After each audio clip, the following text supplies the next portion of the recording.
Team Pact North Carolina '09 must go through some harrowing difficulties and trials.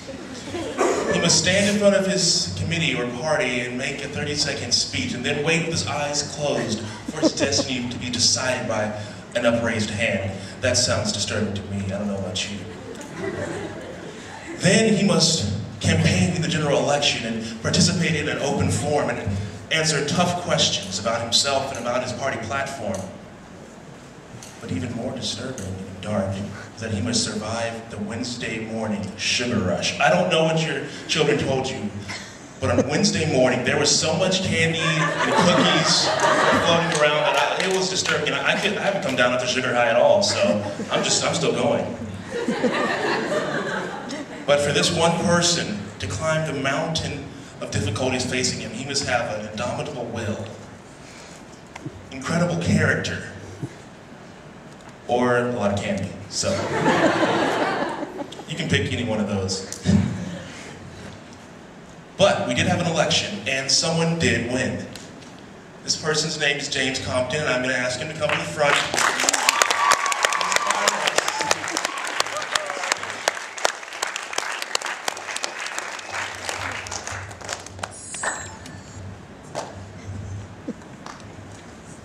The speech I have to give you today isn't quite as much as an acceptance speech as the previous speeches were. Basically, what I'm going to do today is I'm going to tell you about Team Pact and why it is the incredible experience that you all know it is. And then I'm going to challenge you. I'm going to challenge you to do something that is based upon what Team Pact means and what Team Pact is. And so I'm going to begin with why Team Pact is indeed such an incredible experience. Now, all of you have been through Team Pact, so you know what goes on. You know what happens. And so, basically, I'm talking about the two things that I believe make Team Pact so great. And the first thing that is the people involved. Now, the group of people in Team Pact that truly makes this experience so awesome are the staff. Now, normally when one thinks of a class about state government, the thing that comes to mind are not enjoyable people. We usually think of tall, dark, imposing adults giving boring lectures. Well, when we come to Team Pact, we get something slightly different. Well, we get our young people who are accessible, enjoyable, people we want to talk to. The people who led my committee, a girl named Elizabeth. She's someone I wanted to talk to, and she's someone I enjoyed being around. The election czar, Kiefer, he's funny, he's enjoyable, we like him. Will, I had no idea you were 17, but he's great, and you all know that. He's part of what makes Team Pact so amazing. Even if the message was the same, and even if the procedure was the same, nothing about Team Pact would be as it was if it was not for the staff members and how accessible and how awesome they are. And that is part of what made Team Pact so incredible for me. Now, the second part of what made Team Pact so incredible for me is y'all. The attitude the students have at Team Pact. Now, personally, if you took me and put me in a class, threw me headfirst into committee, told me to discuss bills, then put me in a crowded room and forced me to use proper parliamentary procedure to discuss legislation, somebody would be hearing about it. I would not be a very happy camper. But when we come into Team Pact and everybody's in these suits and ties and we all walk in, nobody really seems to mind. Now think about it. If you were in here by yourself or with a bunch of impersonal people with bad attitudes, would you enjoy what you did this week? Would you enjoy sitting on that committee and discussing those bills with your chairman? Would you enjoy sitting in this lecture hall listening to Will talk about what we're going to do today? Would that be the same? It would not be the same without the attitude that you as students have. That's what makes Team Pact so great. The staffers that we have, the enjoyable, accessible, awesome staffers, and the attitude that just pervades throughout this program. It's what makes us enjoy it and what makes everything about Team Pact. The staffers and the attitude is Team Pact, along with the message. Now, I said that I was going to talk about Team Pact, but then I had a challenge for you. Now, my challenge is not exactly an easy one, and I'm going to start back with the purpose of Team Pact.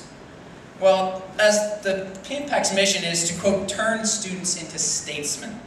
You see, the goal of Team Pact is to cultivate Christian leaders that will rise up and change the direction of our country. That is what you are. That's what we are. Having spent the week with y'all, I can only hope, and I know, that the next generation of leaders in North Carolina is seated in the rows of this room. And that's what Team Pact leads us up to be. Team Pact is to create Christian leaders. In America today, there is an appalling lack of politicians who are willing to stand up for traditional Christian values, and you know this.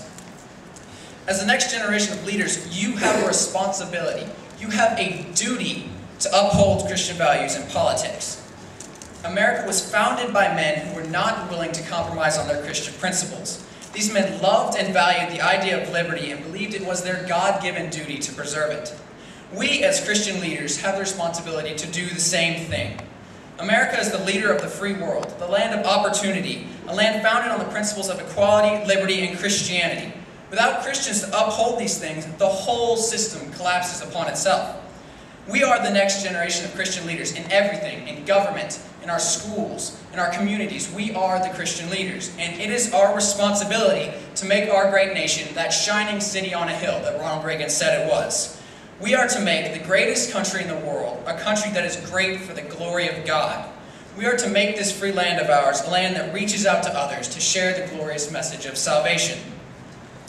Now, as amazing as that sounds, and as awesome as it is, what is the likelihood that everyone in this room will be a leader in a position to change the country? If you aren't going into politics, my challenge really doesn't quite apply to you, right? You think I'm letting you off the hook?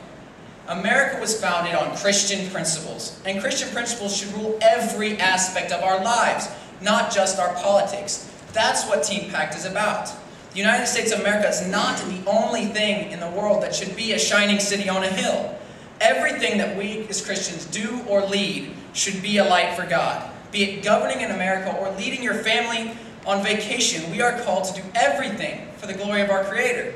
And that is my challenge to you. In leadership roles, lead the greatest country in the world as a country to be great for God. But in everything, in absolutely everything you do, be a blazing and a blinding city on a hill.